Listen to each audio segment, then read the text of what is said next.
Hi, my name is Prathyush Mittal, and this year I was the AD for EcoSoc. And this was a completely enthralling experience because this is my first time being part of the executive board for any MUN, and I just learned so much about how a MUN conference works, and being part of the organizing committee really helped me understand, the behind the scenes of an MUN and how much work actually goes into making a background guide, into forming a committee and doing all that work, and that was really great. And also I even noticed that a lot of people that usually didn't speak up in school, I saw them speak up in the conference, in the MUN, and I heard a lot of small voices become big during the conference, and this was just a really energizing experience and a really impactful one for everybody taking part in the conference or the ones organizing it.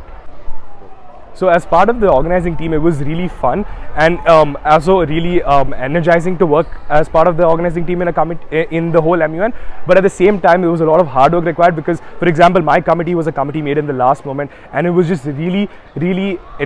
enthralling to see how we came together and made such a big committee in the last moment and did so much work. And also for the MUNers, seeing them work as a team together during the MUN and learning on how to lobby or how to be part of one block or how to leave another block to join another one was just really amazing to watch, because a lot of people learned a lot about this. And I say this to everybody I meet, because INMUN has a very strong culture. It's very deeply rooted, and anybody who comes here usually has a very good start to their MUNning career, and this really helps them out throughout the schooling.